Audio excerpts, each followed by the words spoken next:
We're checking in this morning with 35th District State Representative Jennifer Wortz, who's splitting part of her time down at the Branch County Fair this week. It's always a big deal. You obviously from a farm family and your kids in 4-H for the years. Do you miss the all of those days that you used to spend down there with your kids? Yeah, it's a very different year this year. This is our first year, other than COVID, in 20 years that we haven't had kids participating in the fair. So it's different.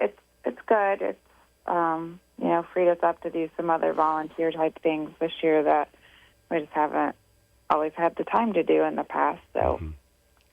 Well, it's a huge event, obviously, for the county and for the kids and businesses and everybody else. And it's really one of those that kind of brings everybody together. And that's kind of that good feeling of being down at the fair that, people maybe haven't seen in a while, you get to see down there. But like you said, all people who volunteer from the fair board standpoint, but also from all the other volunteers that help out with 4-H and everything else for the kids. So that's great stuff. Let's talk a little bit about education, because I know you've highlighted some of this with this latest budget on your social media pages about where funding went and how schools are getting money these days. And you had a little bit different take than some people on the funding for education in Michigan in this latest budget, didn't you? Yeah, I ended up voting no on the school aid budget because I was very vocal in our caucus leading up to this. And as I dug into the school aid budget, there's a couple of big issues that I have with it. And one of them is that back in the 90s when we passed, there's a ballot initiative that increased the sales tax in Michigan by 2%. And all of those funds go into the school aid budget, and they're supposed to be appropriated for K-12 education. That's what the ballot initiative at the time said. The problem is that in 2010, when Michigan was in financial crisis statewide, Governor Granholm at the time and the legislature began appropriating those funds into higher education. Today, in fact, all of the community college budget funding comes out of the school aid fund entirely, and a large portion of university funding does.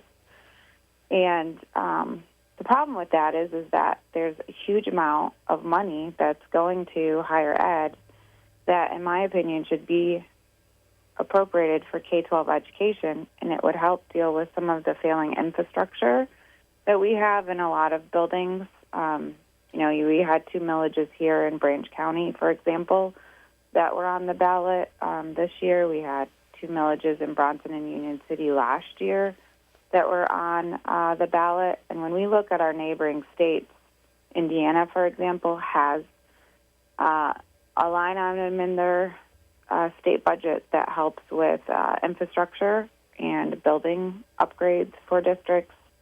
Ohio, 20 years ago, started offering a plan with local districts they had to build entirely new schools, but the state helped fund that with a partnership. And we have a ton of issues in failing infrastructure statewide when we look at districts.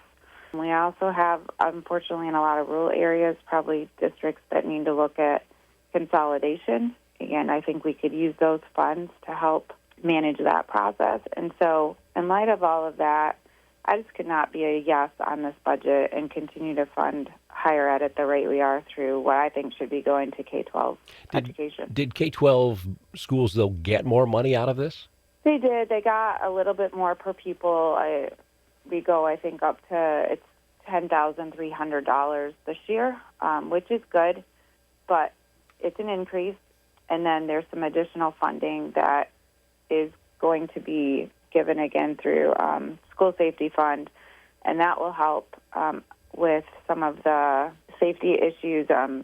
Schools can use it, I think, to help with resource officers and then also some other safety items in the building.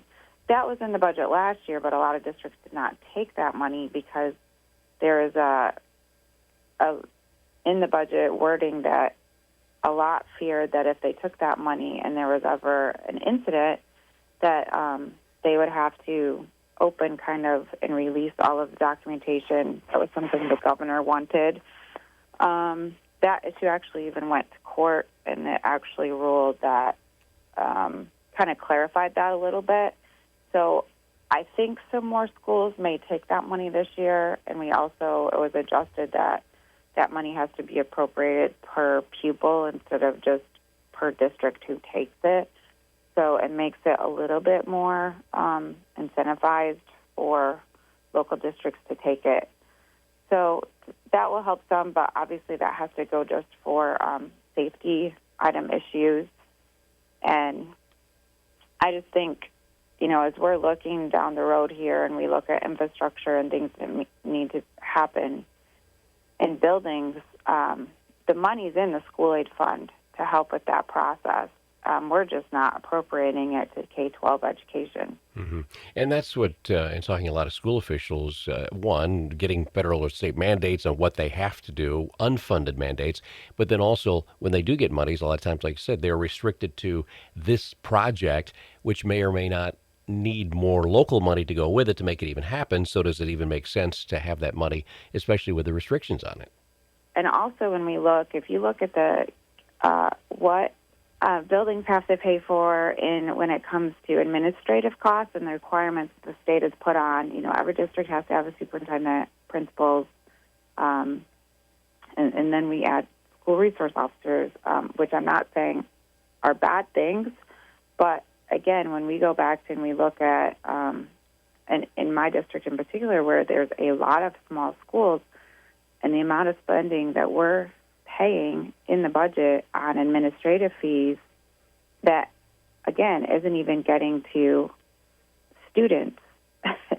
we have to reevaluate how we're doing this and how can we do, if it's that whole building consolidation, how can we help lessen the burden and some of those paperwork requirements and, shuffling of funds. And every time you have a bucket item, all of that has to be then itemized and reported, and it's just that much more paperwork required for schools, and then you're hiring more staff to do that administrative and regulatory issues, and that money isn't going to students to help actually with education. Yeah, was it like 9 school districts in Hillsdale County, something like that, with all of them? I think there's 10 if you include the charter schools that are public charter schools. Yeah, and none bigger than the Division III school, so Class C school. So Yeah. All right. Well, thanks for filling us in on where your mind was coming out on the state budget, and maybe we'll see you down at the fair, right?